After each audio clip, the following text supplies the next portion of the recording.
caregiving of a loved one is honorable work, but it's not easy. Over 53 million Americans, 1 in 5, now provide unpaid family care. Are you one of them? Get support. Find your balance again with the Resiliency Workshop, a free online workshop for caregivers. Get an audiobook, video guides, sound meditations, a journal. It's all you need for a better day. Sign up for free at emhager.com/unity. All are welcome. We're glad you found us. Unity Online Radio, the voice of an awakening world.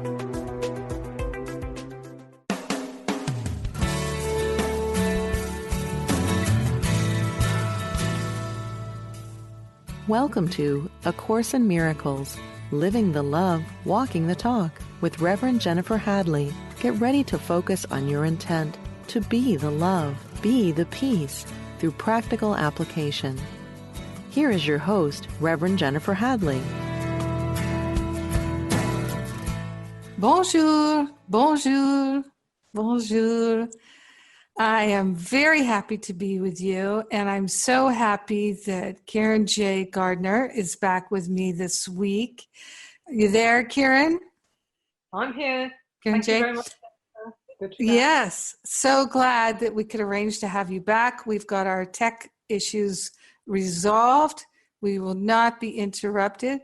You know, it's sometimes when there's something very, very powerful to be communicated, something very, very powerful to be heard, to be seen or known or received. It seems like there's a lot of interference. Yeah.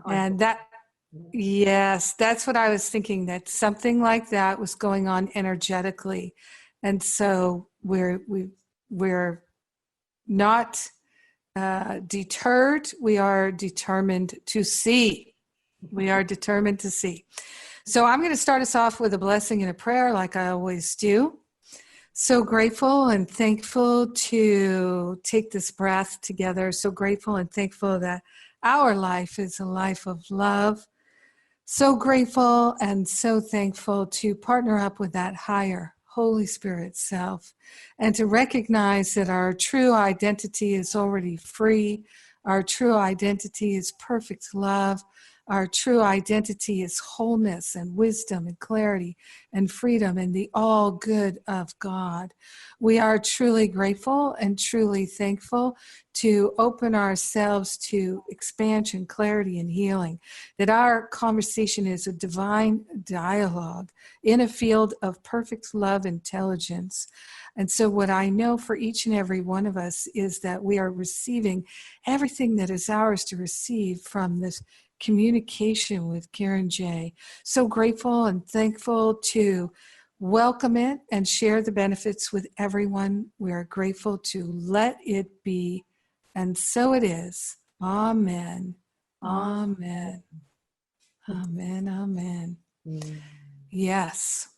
All right. So for those of you who perhaps did not listen to last week's episode, or maybe it was a little while ago, I'm just going to do a recap for us here of what kironJ shared last week. So, and then I'll invite kironJ to supplement, and we'll go forward. So, kironJ Gardner is a Course in Miracles teacher. She lives in the UK. And yes, she does one-on-one counseling and sharing. So you can find her on Facebook, kironJ Gardner. And we'll have transcripts. We have transcripts of all our episodes, which are posted at livingacourseinmiracles.com/radio. So we'll put her Facebook page link in the transcript.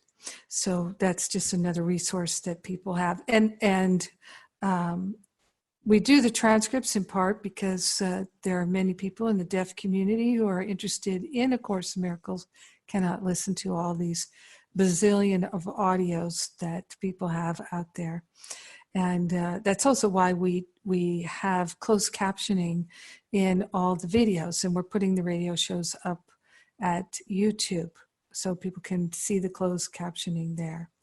And people are hard of hearing and they have English as a second language or a third or a fourth language. So I was so impressed when I heard kironJ Gardner share her story at the UK Course in Miracles conference this year. And I was blown away. Corinne Zepko, Lisa Natoli, we were just blown away. Our mouths were hanging open as we were listening to you, kironJ. And your story of you woke up one day, you found it difficult to stand. That was the day that your whole life changed. And that you then became progressively ill. Basically, you found yourself, you were only able to really lay on the floor. You lost so many abilities and over the course of time. And so you really became an invalid, and physically, of course, mentally. Did you have any mental diminishment besides the ego screaming hysterically all the time? No, I was quite lucid and quite normal, in quotes. Yes, no mental health issue. And did you have much physical pain? No, it wasn't pain. There were aches sometimes, but it was not anything extreme. It was the incapacity. Yeah. That was the issue. Yeah. So how long were you experiencing this condition before you lost your sight? A year. For a year, I had been lying down, and the only activity was about 20 paces to the back garden, where a friend would put a camp bed out for me most days, and I could lie there for a couple of hours, and then 20 paces back. And other than that, I was on a mattress on the living room floor, and I had a pot beside me that I could roll onto. And this friend was a tremendous, tremendous support to me, emotional support. Yeah. After a year, she'd had enough, I think. She'd done her bit. And that was such a traumatic thing, losing her emotional support. Oh, I bet. Yes, it was very bleak. And all I had were social services carers coming in 4 times a day to do the practicals. And some of them were very lovely, but they were on a tight schedule. So they came in, did what they had to do, and went again. Right. And within a couple of weeks of that new regime, I lost the ability to see and the ability to speak. It was a rapid deterioration. I simply couldn't open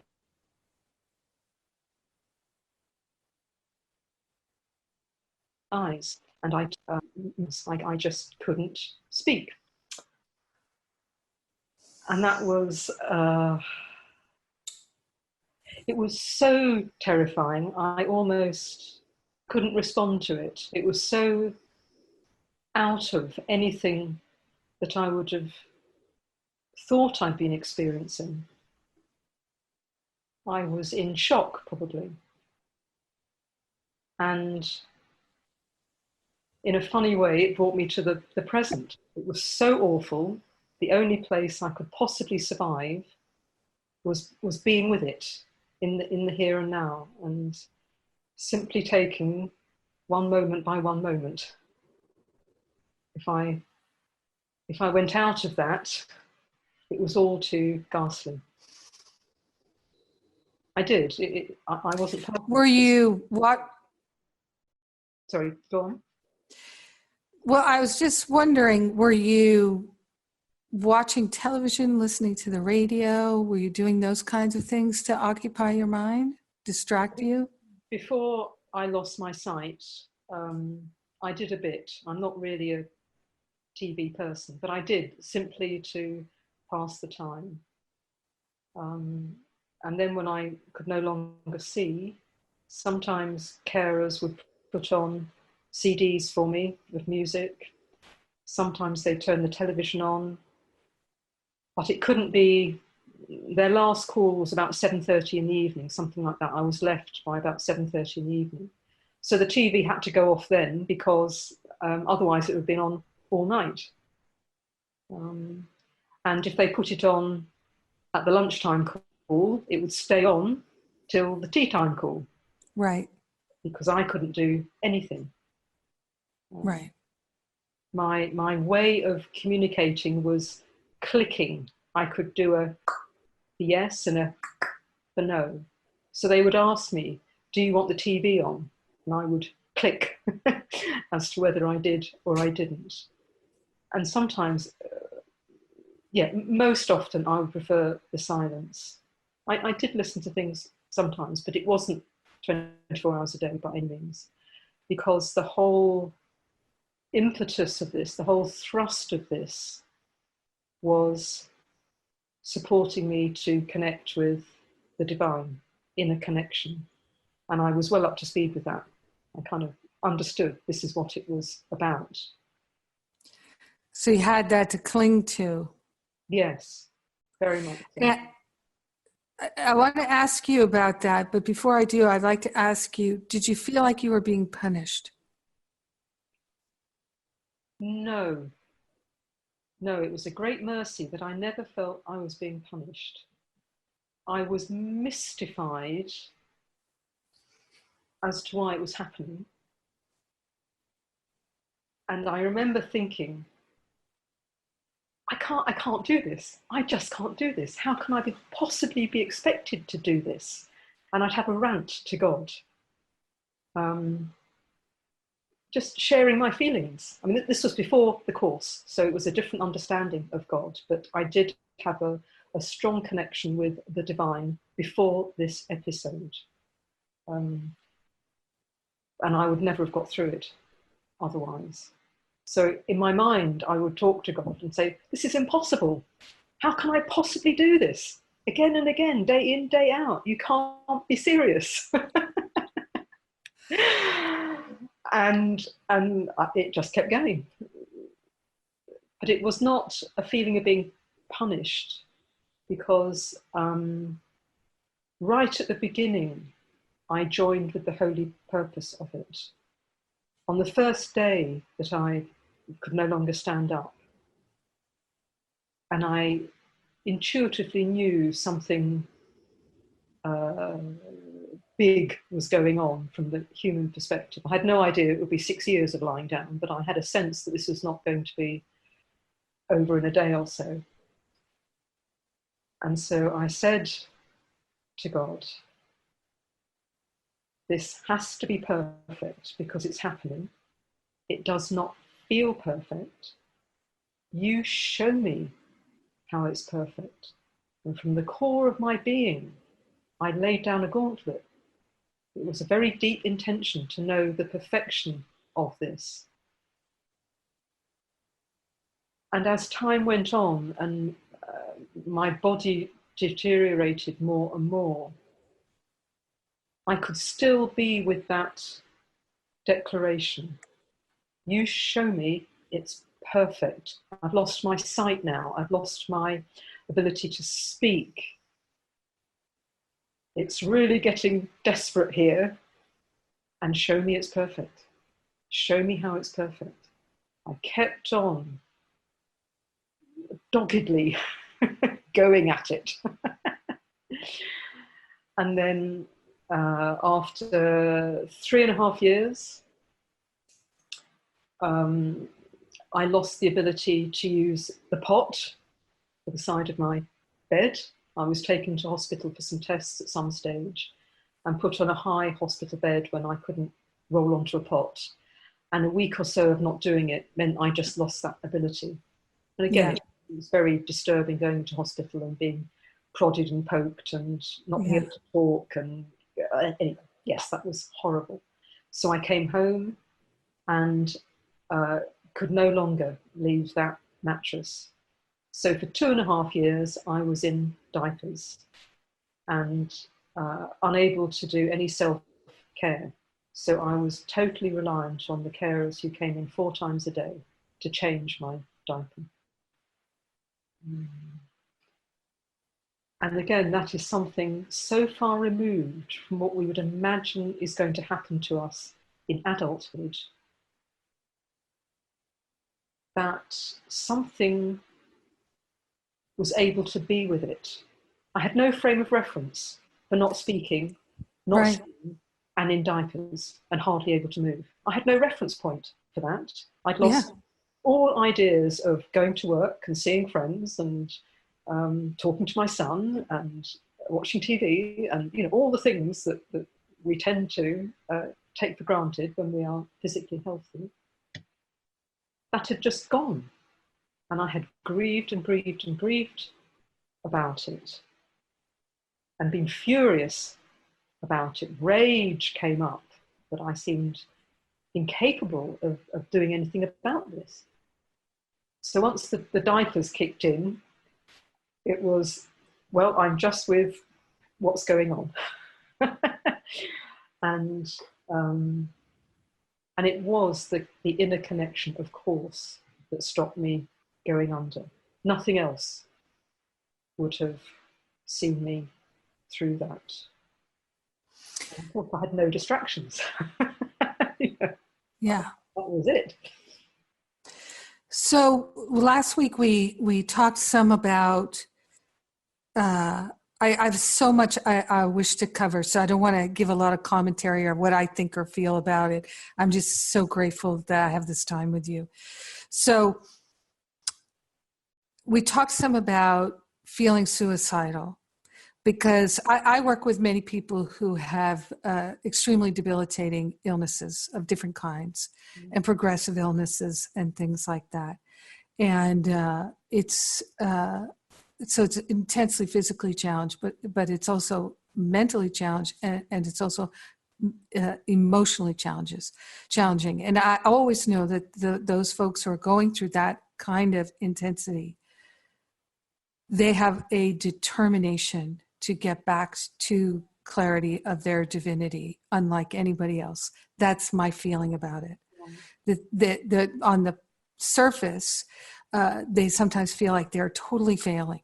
Like, what kind of a spiritual student would be in this kind of a situation? Like, this is total mental, spiritual, emotional failure. You're yelling at God, you're screaming at God, you're just so angry that this is happening. You're helpless. Many people are in tremendous physical pain and limitation, and many spiritual students have strong belief that they brought it on themselves, that this is some kind of punishment, which that is not the truth of God. I know that for sure. It seems like it, but it's just not true. That's only, lesson 190, pain, it tells us pain is a wrong perspective. And so when we're in that kind of mental, emotional anguish, I know it's a wrong perspective. So if you could talk with us about feeling suicidal from the perspective of really, I think most of us know what it's like to feel like, I hate this world. I hate this life. Maybe I hate myself. I hate others. I hate this whole freaking thing. It's just a horrible, horrible, how did I get here? Why can't I get out? These are not my people. This is not my tribe. All myriad of thoughts like that. Everybody has those. And some people really do wish to die. They don't wish to go on anymore. They don't wish to live anymore.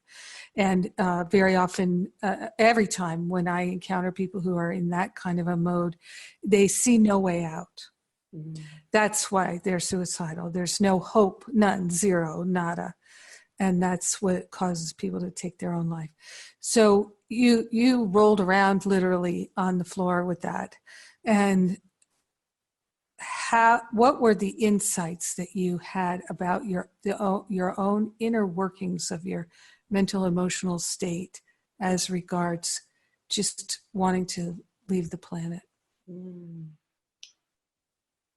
Oh, I'm so moved as you talk about the people you work with and the experiences they're having. And what I'm feeling right now is enormous gratitude for how little really suicidal thoughts came to me. They did at times. One of the worst periods was right at the beginning, although I was much stronger than I was later on. The shock of suddenly not being able to do things that I'd taken for granted was huge. And I did not know how to be in my mind. The psychic pain was so intense. I thought, I'm going to explode. I do not know how to make it through the next second. And at that time, what helped was calling upon Mother Mary, the divine, the divine mother. Mm-hmm. That brought some reduction in the intense, explosive pain in my mind.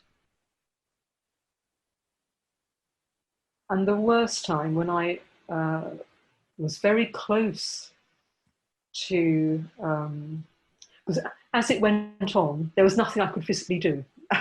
I could not have committed suicide because I could hardly move. Yeah. And the thoughts weren't really like that. It was much more being with the experience.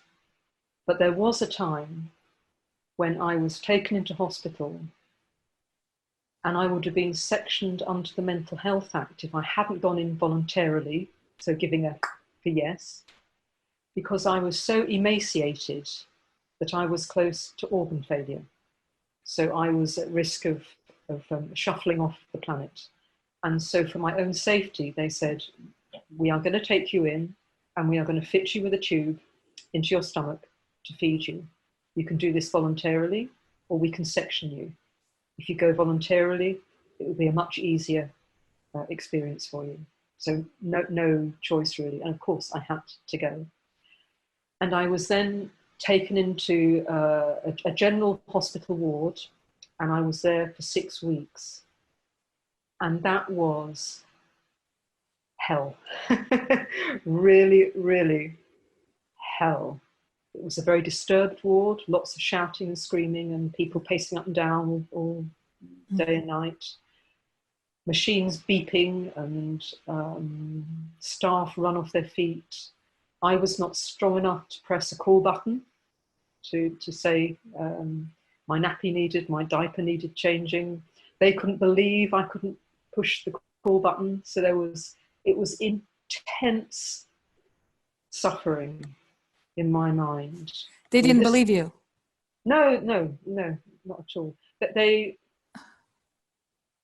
didn't believe I was as weak as I was. They thought I could do more. Yeah. And when my diaper was being changed, sometimes I was really thrown about by nurses because they thought I was putting it on. Some were very gentle. But then I did have pain when I was roughly handled. That was very, very difficult. What I hear, though, too, is when they asked you, did you wish to go voluntarily, they were really asking you, or would you like us to let you die? Well, no, they would have taken me They in. would have taken you anyway. They would either have forced me in, or they said, agree to go in. So no, they were very concerned about getting food into my stomach. So there definitely was care there. Yeah. We're getting ready to come to the break.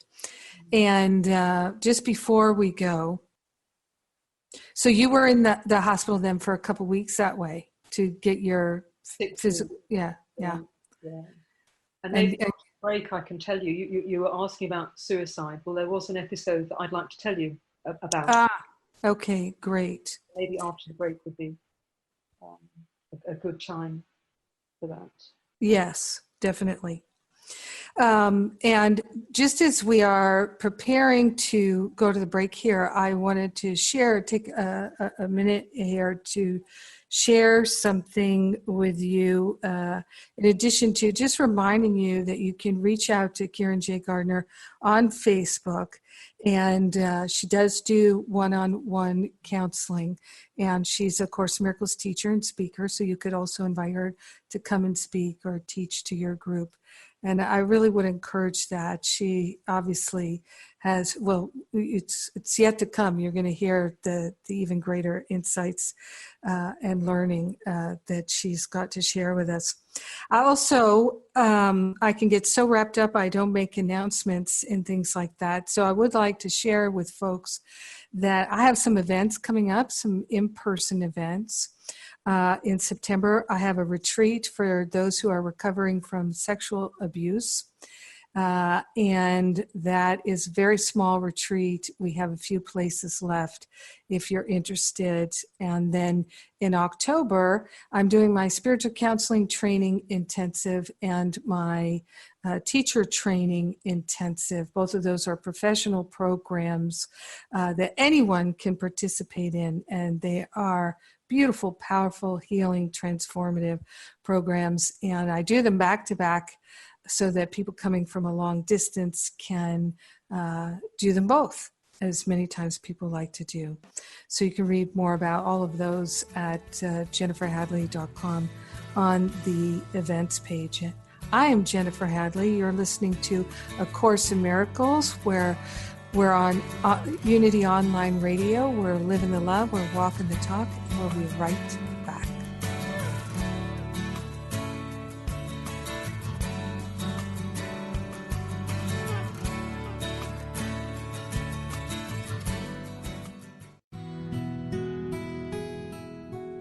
Discover the power within. Unity Online Radio. The voice of an awakening world.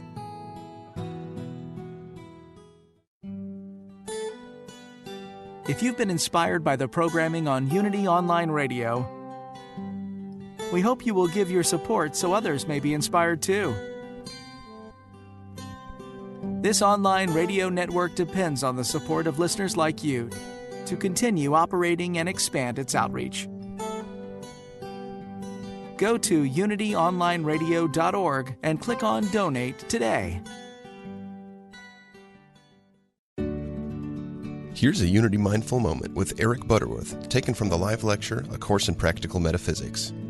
Healing is the experience in our life of coming out of the darkness into the light, getting out of the confusion of human consciousness into the allness which is always present. But the allness of infinite life is present even within the illness. So God is not a healer. He doesn't look down upon you and say, well, you're sick, but you're a good person and I like you very much, so I'm going to take this illness away from you. God doesn't take illness away from anybody. Nor does God put illness into anyone, which belies a lot of traditional religious thought too. We talk about, well, suffered to be so, it's God's will, and I guess it's my place to accept it. The will of God must always be the ceaseless longing of the Creator to express itself in that which has created. So it's a constancy, it's a force which is ever seeking to press itself out into visibility as life, as wholeness, as success. To find out more about Eric Butterworth, visit unity.org.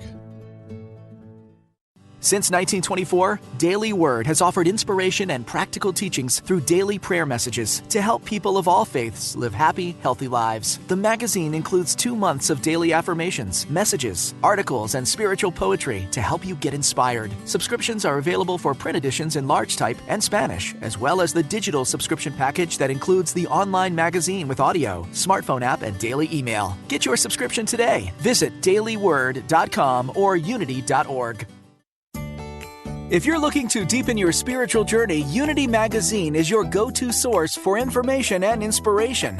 It's been beautifully redesigned and packed with interesting articles and compelling interviews from today's spiritual thought leaders. You'll find science, spirituality, and healing with a look at Eastern philosophies, meditation, as well as completely new ways to interpret the Bible.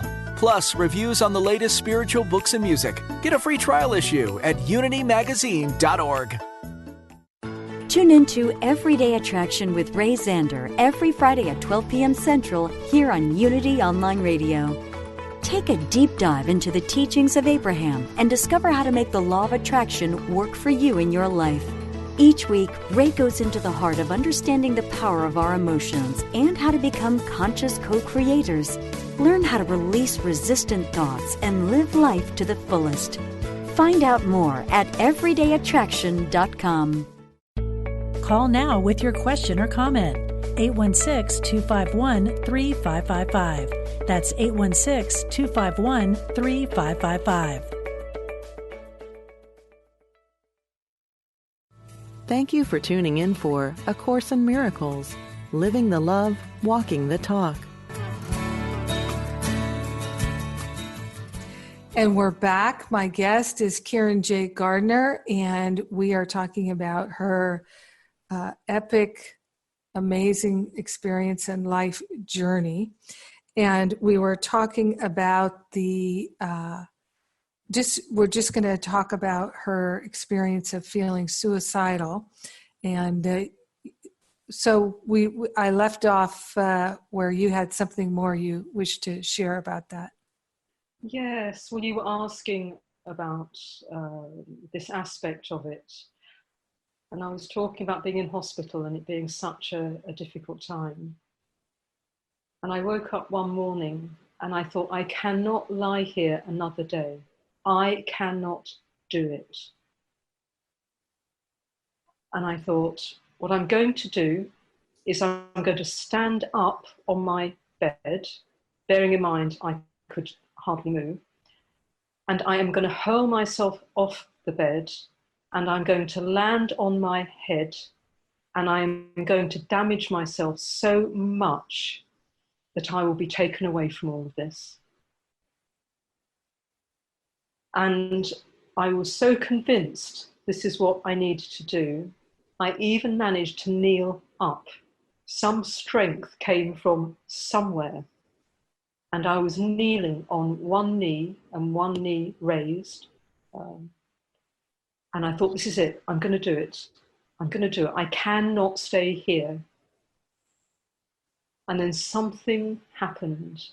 A very disturbed lady in a bed opposite just looked over to me, and she just looked me in the eye.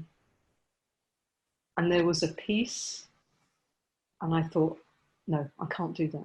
No, I'm not going to hurt myself. And I collapsed back onto the bed, and I lay there just surrendering to not knowing how I could lie there another second in this dreadful, dreadful situation. But this was the ego being dramatically loosened in my mind. I surrendered to what seemed utterly, utterly, utterly impossibly awful. And yet there I was, just lying there.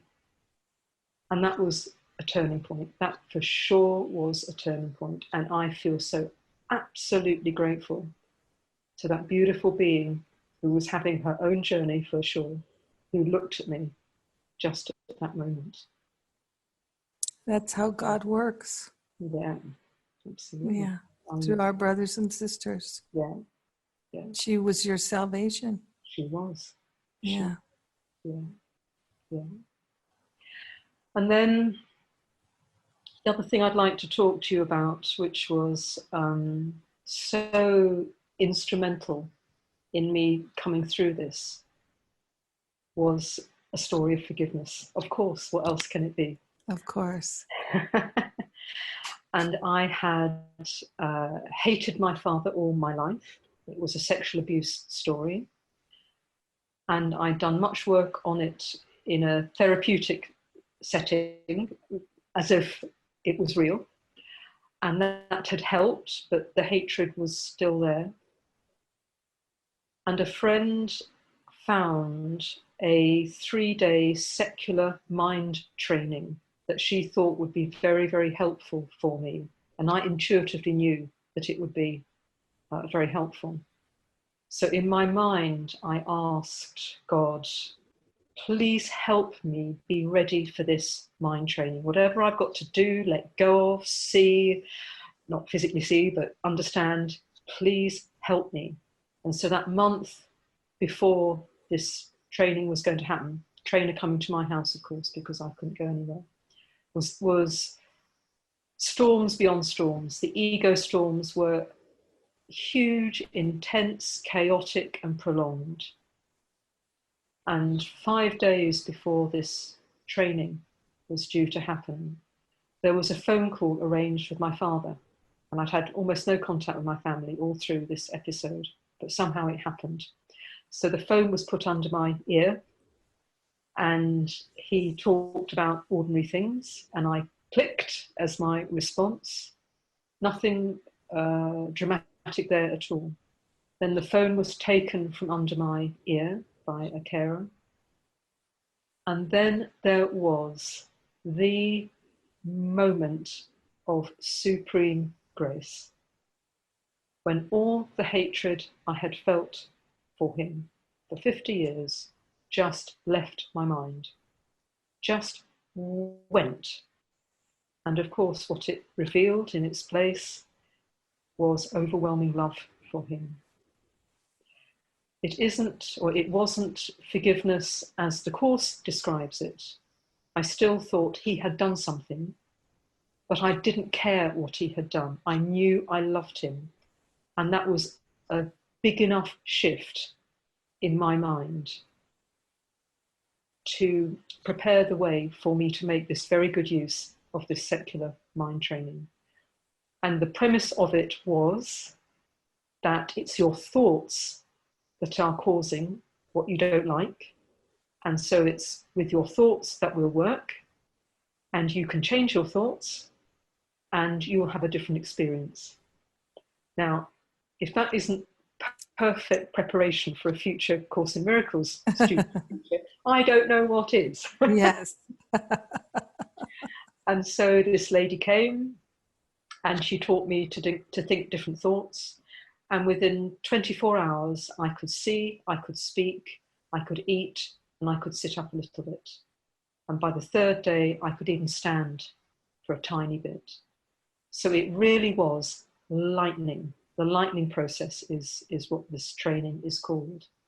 And I know that the forgiveness of my father needed to happen as part of that huge 6-year clearing in my mind, for which I am now very, very grateful, because it trained me to be able to stay centered even when there were enormous storms and pain in my mind. And it taught me presence.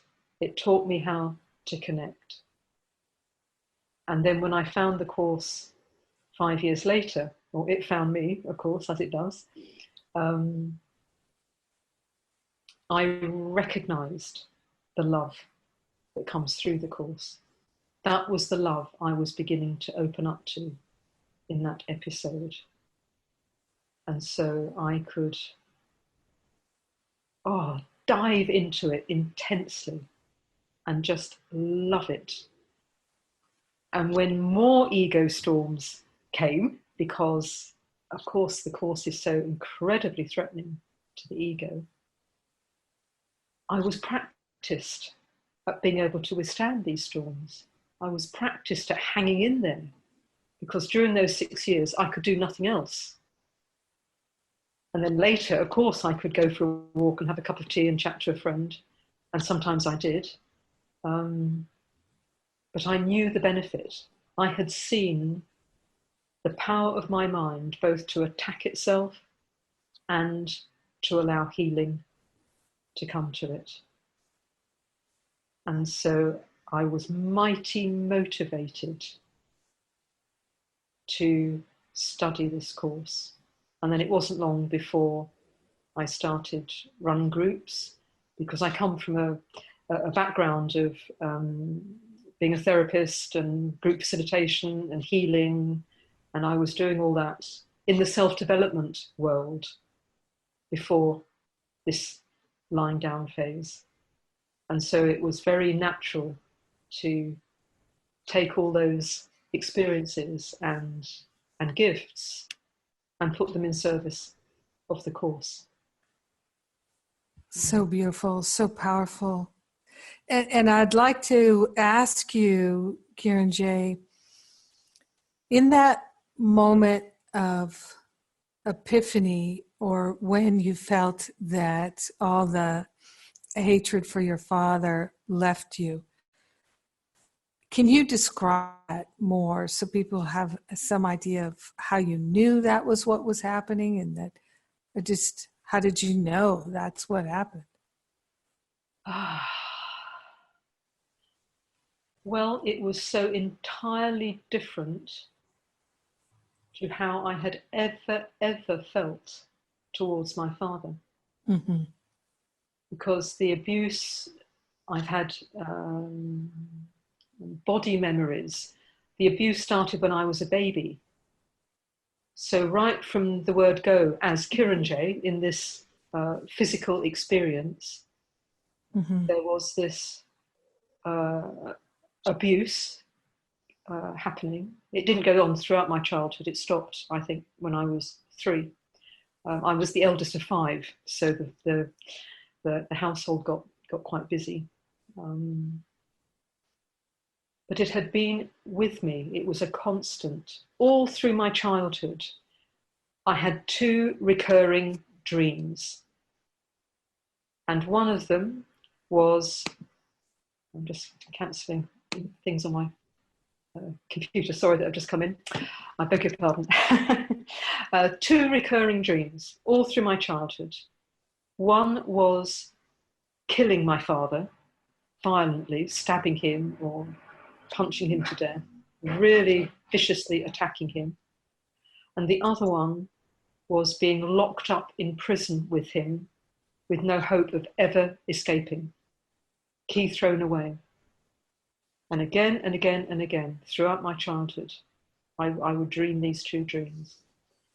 So obviously the mind was deeply disturbed about this. And I knew consciously as a child, it's not right to hate your father. I didn't know about the abuse consciously until my mid-30s. So all through my childhood, I knew I hated my father and didn't know why. And that was very troubling. And again, I wanted the answer. I wasn't talking to God at that time, although I was brought up a Catholic, but that was much more just being put through the motions of that. But inside, I wanted to know the answer. What's going on? Not everybody hates their father. Mm-hmm. So when this moment of grace happened, there was a totally new experience. I had lived with this burden. And it's as many people say, when you've lived with something for a very long time, you no longer realize that's not normal to be burdened in that way, because you get used to it. It's habitual. And so hating my father was just how life was. And then suddenly I didn't. Suddenly somebody switched on the light. It was just like that. And although the experience was of a sudden shift, suddenly I hated him 1 minute and 2 seconds later I didn't. But it was the culmination of a lifetime's desire to sort this out, really. And I think it was all needed. All the hating when I was a child, all the trying to sort it out through therapy and self-help methods, remembering the abuse, coming to terms with that, trying to speak about it to him, it being denied, the family thinking I'm mad and bad, all these things that people go through, all that happened. And then this 6 years of lying down. And it wasn't all about my father. I had lots of difficult experiences coming to the surface. It was the dark cornerstones of the ego thought system that were being exposed. So sometimes it was quite abstract, black seas of pain that were trying to sweep me away, as it felt. And sometimes it was past lives or past dreams, however you'd like to say that, of very violent deaths, very violent experiences.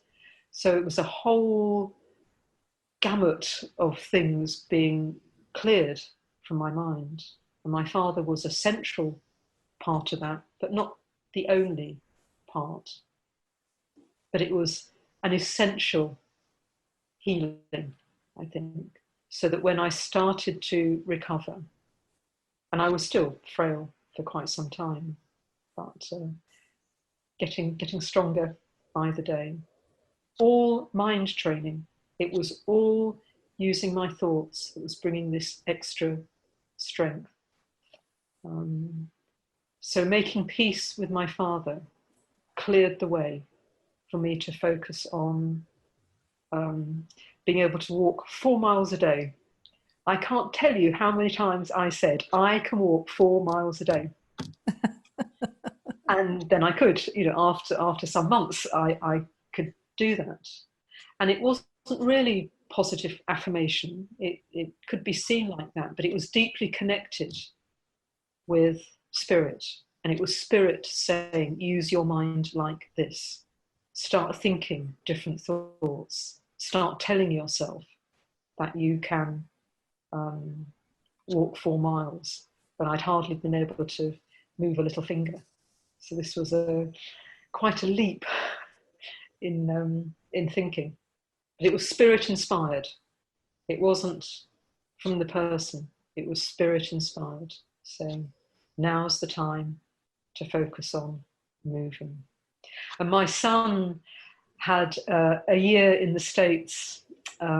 He came to Boston to study, and he left the day before this 3-day training. So he didn't see me go through this training and start to improve. And he came home at Christmas and couldn't believe that I looked normal again, although I was still quite fragile. And I was so determined to come and see him. He was at Harvard. He won a master's scholarship at Harvard. I was so determined, having missed his previous graduations, I wanted to come and see him. And this was mighty, mighty motivation to think these new thoughts. And by March, so a couple of months after Christmas, when there didn't seem to be any hope in the physical of me getting on a plane and going to Boston, I did. I had to be wheelchaired through the airport and put on the plane and take off again. But I did, because my heart was in it. And I went back again in June and saw his graduation. So fantastic. Beautiful, beautiful gift at the end of it. Yeah. Yeah. So I have so many questions for you. And one of them is, well, first, I'd just like to point out to everybody, so you told us that you were a therapist. And did you have a private practice at the time when this occurred? Okay. Yes. Yeah, I had been winding down. I wasn't able to work that much because my health was deteriorating. So I was still up and around and doing things, but my ability to support other people was lessening because I was feeling more challenged in myself. But yes, I was working as a healer. I was working one-to-one with people. I was running groups and I loved it. I absolutely loved it. But obviously the healing was needed for me. Yeah. Yeah. Well, and my point is that you were, you had done a lot of inner work, Yeah. a lot. Yeah. Because anybody who's a therapist has done a tremendous amount, hopefully, they've done a tremendous amount of inner work and faced a lot of demons and done a lot of letting go of unforgiveness and resentments and regrets and guilt and blame and shame. And so still, there was this big, and what I can tell you for myself, kironJ, one of the things I started to do that was extremely helpful to me is to say, okay, this I don't like. It's very challenging to me. But I'm going to let God use it for good. Yes. Yes. And so I declare that is what is happening. That is what is occurring. I'm on board with that. Yes. So instead of railing against it anymore, instead of, being angry and blah, blah, blah, all that, no, God is going to use this for good, and I'm going to allow it to happen. That really was helpful to me. Yes. And so to one of my questions at the break, just when we were going to the break, you were telling us that you connected with Mother Mary. And I, for me, in my time right before I came to the course, this is really what happened for me. Is I started to have all these experiences of connecting with beings like Mother Mary and the company of heaven and the angels. And not that I was seeing them, in regal colors or anything. I'm not that visually intuitive. And not that I heard them saying words, but I just started to discern what were the impress of their guidance and love. And so I wonder if you could tell us a little bit about that. We don't have much time, but if you could tell us a little bit about your experience like that. With Mother Mary or with... Yeah, generally. Yeah. With presence and specifically. Yeah. Well, I'd like to bring you up to date with how it is now. And this, because of this episode, because of loving the course, because of studying it intensely, I have come to a place where presence is my reality. Presence is my 24/7 experience. And this shifts everything. This shifts everything. Yes. Because it's real. It's not something the course writes about, although it does. It's something I know. I absolutely know. Yes. That's my choice. It's beautiful. My relationship with Jesus is the most beautiful thing I have ever experienced.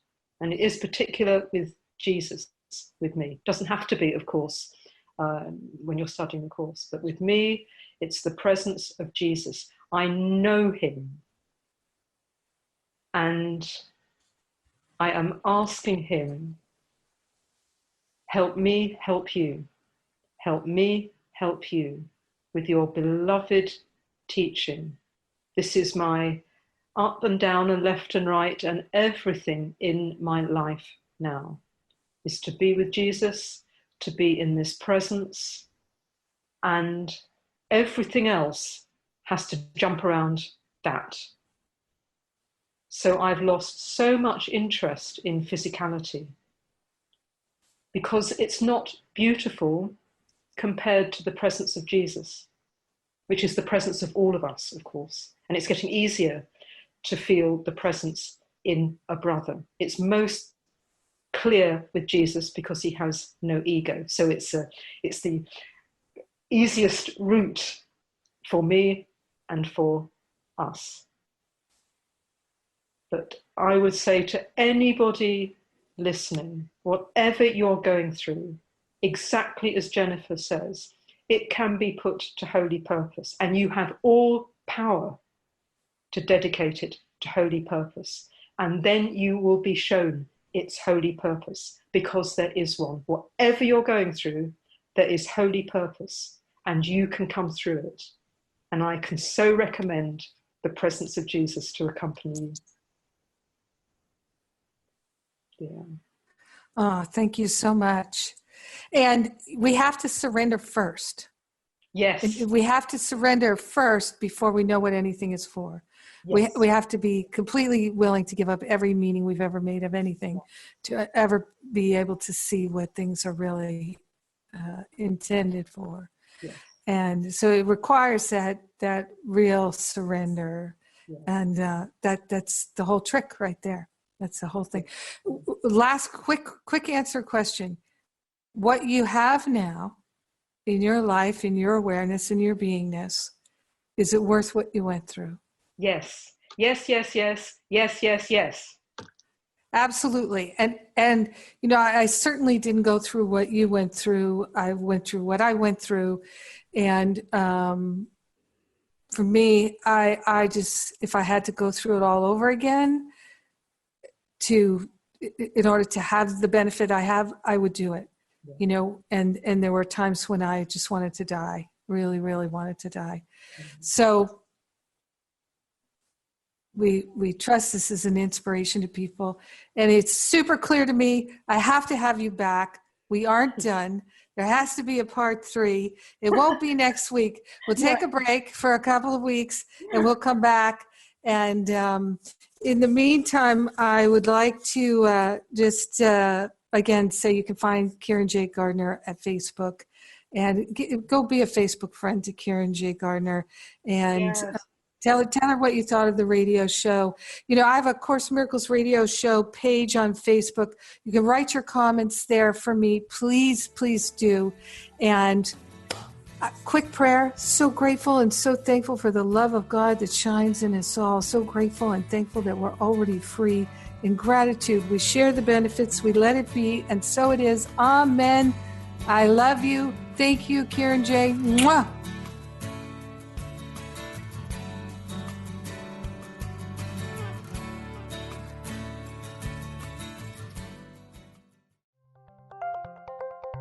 Thank you for listening to Unity Online Radio, the voice of an awakening world.